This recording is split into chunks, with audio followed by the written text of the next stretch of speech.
Welcome to the 28-Day Nervous System Reset bonus material. I'm Glenn Ostlund, a licensed therapist in Arizona, and if you're one of my clients, this series has been specifically designed to support you outside of our sessions. It uses binaural audio beats to guide your brainwave states into a healthy, sustained, natural calm. It won't replace what we're doing in therapy. That's something we do together.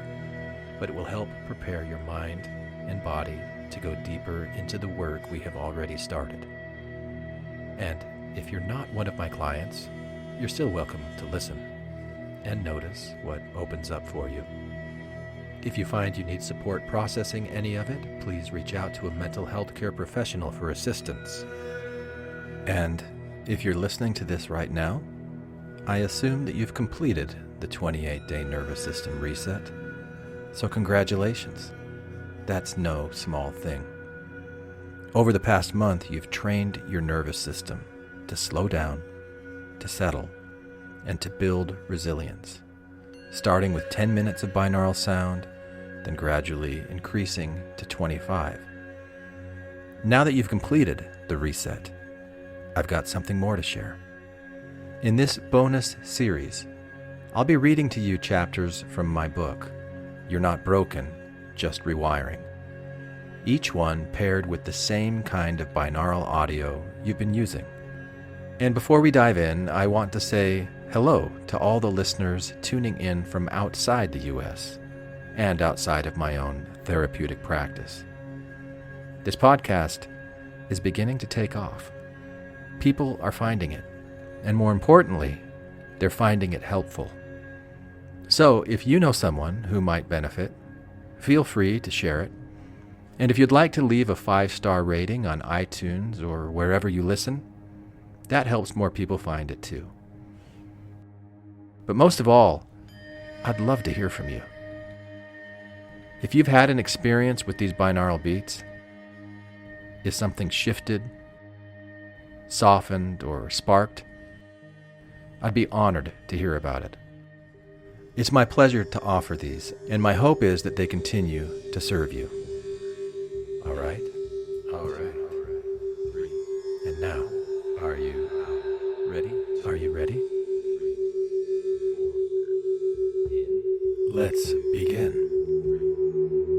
Welcome to You're Not Broken, Just Rewiring, a free audiobook podcast by me, Glenn Ostlund. Introduction. You're not broken, you're just rewiring. Is it just me, or do some people seem to be doing everything right and still feel like something's off?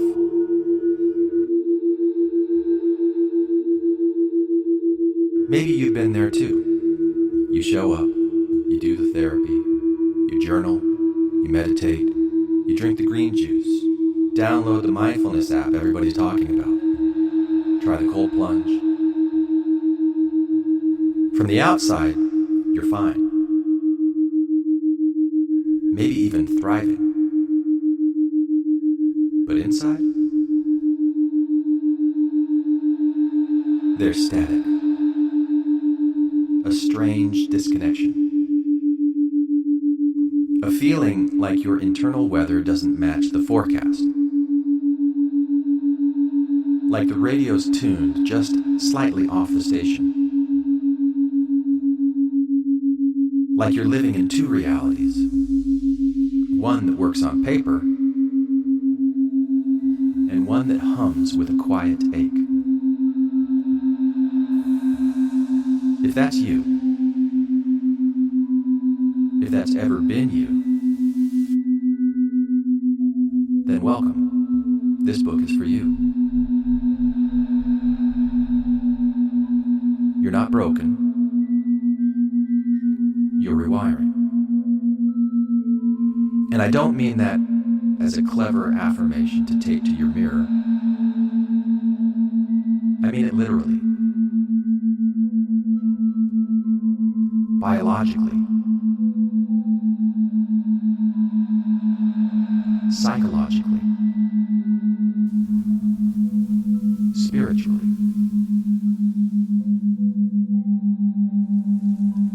You are a living system that adapts constantly, sometimes consciously, mostly unconsciously.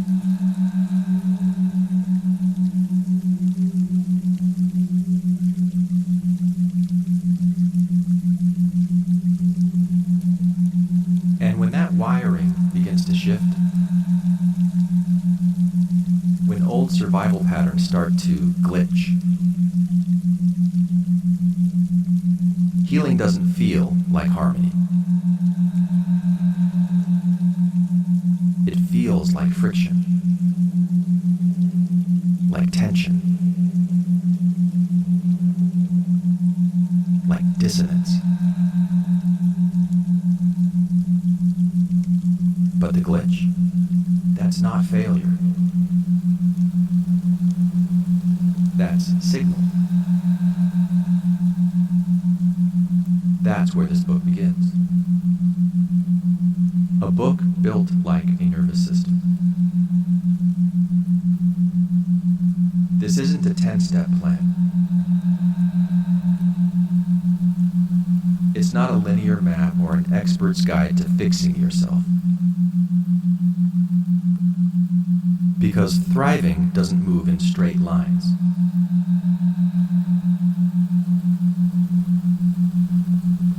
It spirals.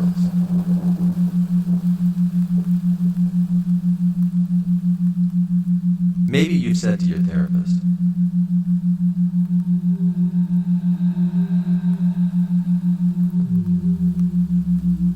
I know what I should do, but I just can't seem to do it. Maybe your brain feels stuck in replay mode, running the same scenarios again and again. Maybe your relationships keep cycling.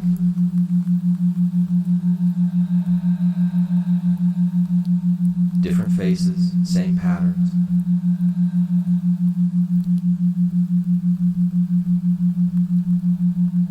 Maybe your life looks solid from the outside, but deep down,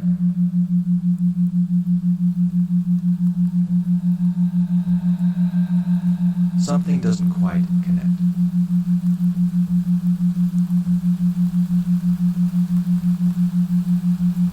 That's where this book meets you.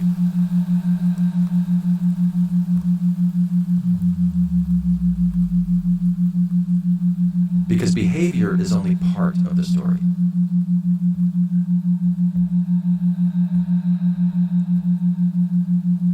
Beneath every pattern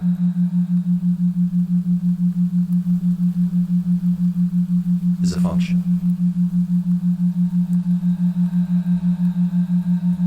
And once you learn to sense it, to feel it, something starts to shift. That shift is the foundation of how I work. It's also how this book is built. Why form versus function matters. I hold degrees in both folklore and mythology and clinical mental health counseling. One taught me how stories behave, how myths evolve, how symbols encode survival. The other trained me to track nervous systems, trauma patterns, and evidence-based change. Together, they have been teaching me this. Meaning isn't just found in form. It's revealed in function. This book loops between those layers, between science and symbol, between myth and mechanism, between the story you think you're living and the systems shaping that story beneath your awareness. Each chapter is a spiral. question, a metaphor, a glitch, a reframe, a return, a reminder. Not to explain everything, but to help your system recognize itself. The spiral has 3 turns. Part 1, Origin and Initiation, chapters 1 through 6.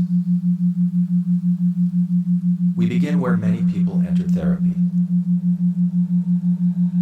The symptom that won't resolve. The emotion that doesn't make sense. The pattern that won't stop repeating. These early chapters explore your roots. Cultural, psychological, biological. It's the dragonfly in the mud. Armored, instinctive, submerged, and beginning to climb. Part 2, Spiraling Toward Union, chapters 7 through 12. Here the spiral tightens. Meaning deepens. The first half explores esoteric systems, sources of inspiration, instigators of reflection. I offer these not as dogma, but as symbolic blueprints.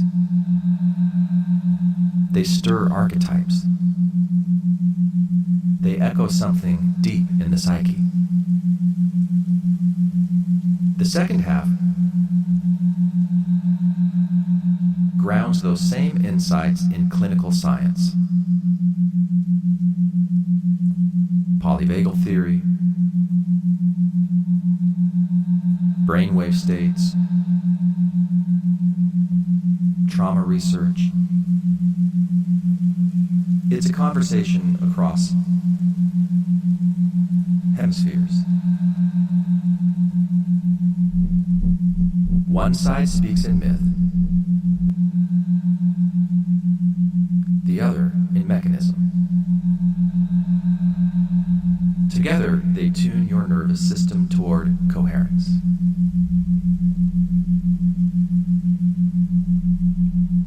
Part 3, Return and Inversion, chapters 13 to 18. Here the spiral deepens and expands. Earlier questions resurface, but something has changed. Your system hears them differently. This final section becomes less map, more mirror, less prescription, more poetry. I stepped back. The chapters become a kind of living artwork that I call a kaleidoscopic imprint of life upon the fabric of mind. It's not here to be decoded. It's here to be felt. So notice what stirs, what confuses, what resonates, That's the point. Translation devices and endnotes. This book moves between multiple domains: psychology, neuroscience, folklore, spirituality,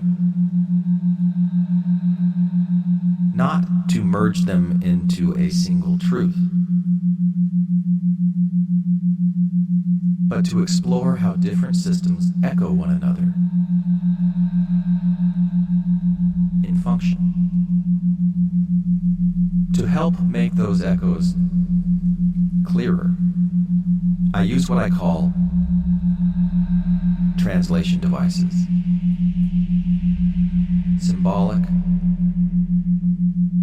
scientific pairings that bridge languages of meaning. They're not definitions, they're relational metaphors. Ways to keep both hemispheres of your brain in dialogue. For example, service to other becomes co-regulation and emotional reciprocity. Vibration becomes interoceptive tone and signal accuracy.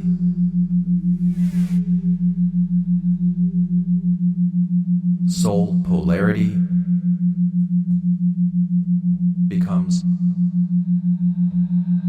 relational momentum shaped by nervous system patterns. Density becomes developmental complexity organized by system stability. Divine timing becomes nervous system readiness and the sequencing of integration.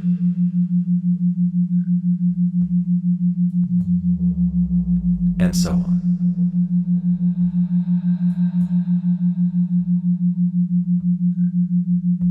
So if something sounds too woo, look for what it's doing. Ask, what's the function beneath this form? And if it settles in your system, great. If it stirs resistance, that's signal 2.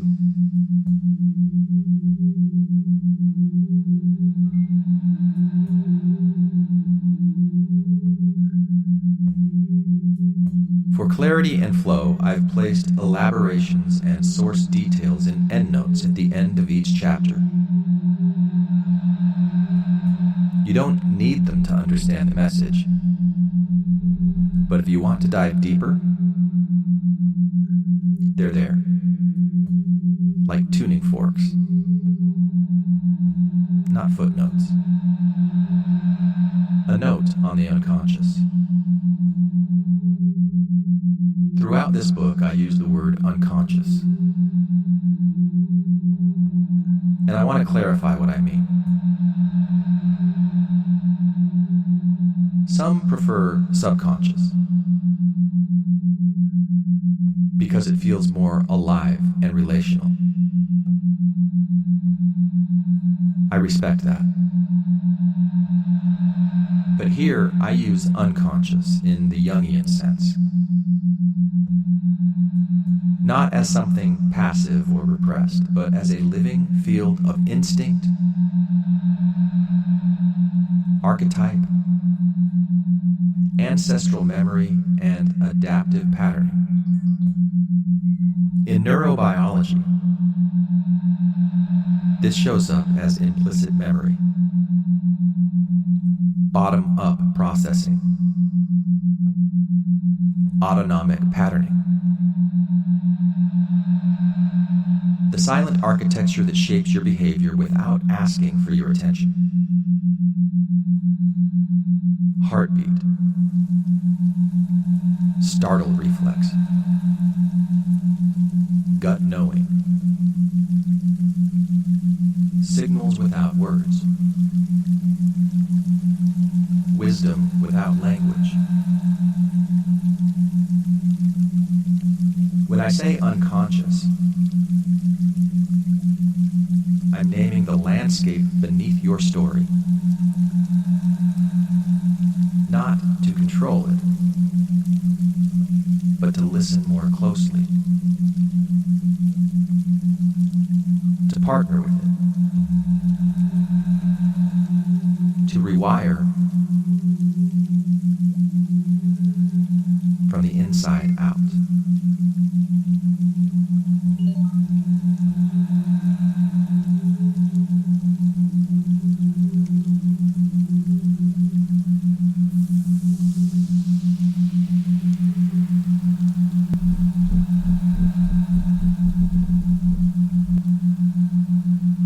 Client stories. The stories you will encounter here are composites, blends of many clients, coaching experiences, and therapeutic themes.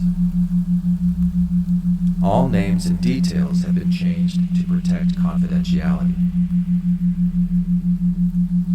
These aren't case studies. They're invitations to resonance. To see what your nervous system recognizes.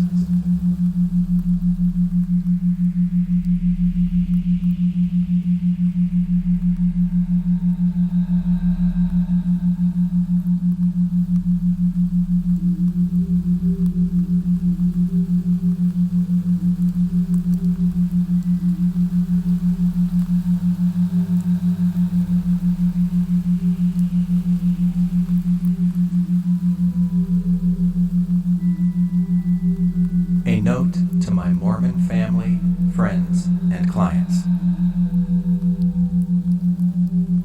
and to any believer who might feel this book is coming for something sacred. Before we go any further, I want to speak directly to those of you who come from a faith tradition, especially those from my own Mormon background, who might read parts of this book and feel a pang, a sting, a sense that I'm attacking something sacred in you, that I'm mocking or minimizing what you hold precious and true. That's not my intention. But I know how easily it can come across that way. Especially when I'm critiquing parts of myself.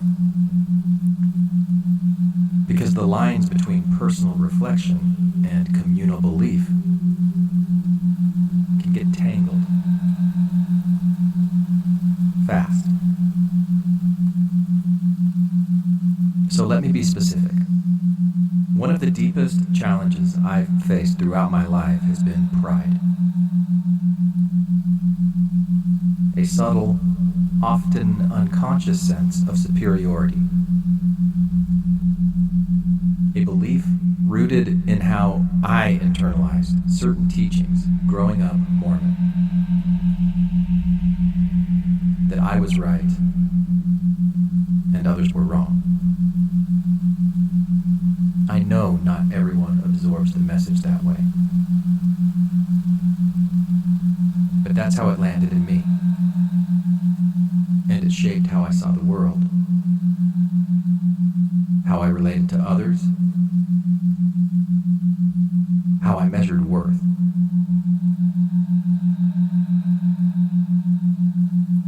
I explore that more deeply later in the book. But I want to name it here, early and plainly.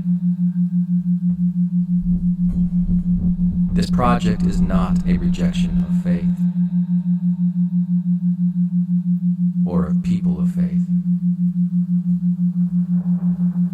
It's not a takedown. It's a reckoning with my own wiring,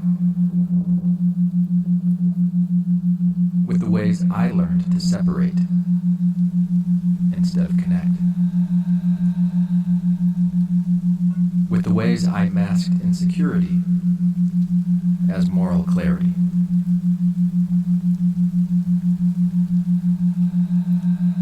And it has taken me years to learn what Carl Rogers called unconditional positive regard. A posture of open-hearted respect toward every person and every sincere attempt to make the world better, even if we fumble along the way. So, if something in these pages feels like judgment, please pause. Please remember, it's not you. It's me. It's my glitch, not yours.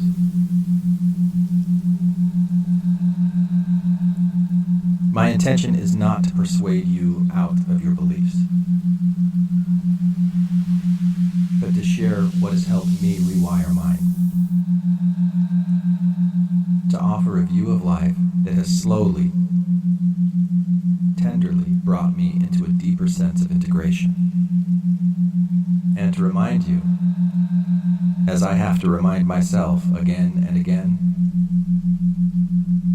we're not broken. We're rewiring. Always.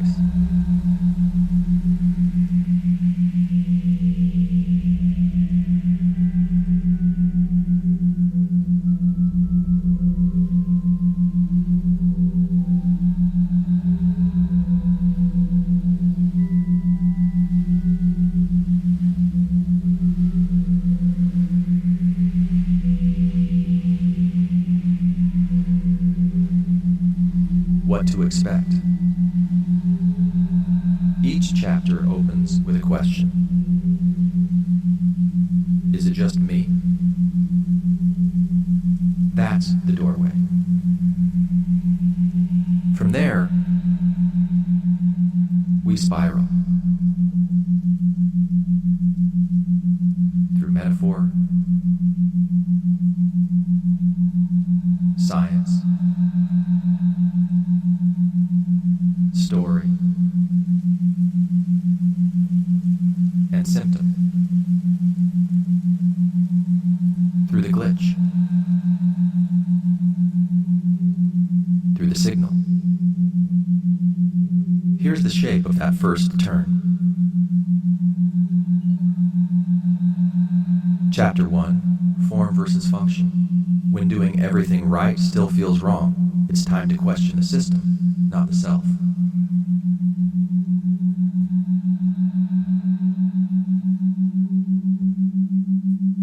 Chapter 2, Agency as Emergence, like the brushstroke that bends inside the hand of the cosmos.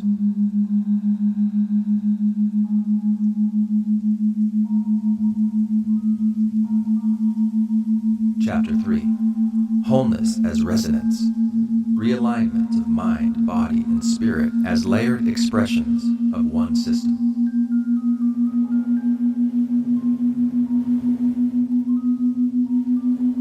Chapter 4, Pain as Protest, not a punishment, but a signal.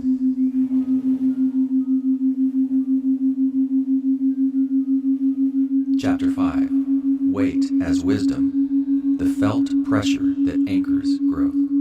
Chapter 6, Polarity as Path, each leaning as signal, each signal as soul. And beneath it all, you're not broken, you're rewiring. Always. Not into who you were taught to be, but into who your entire system already is. So, take a breath. Get curious. Begin wherever you are, because the journey is already happening. So, let's spiral in.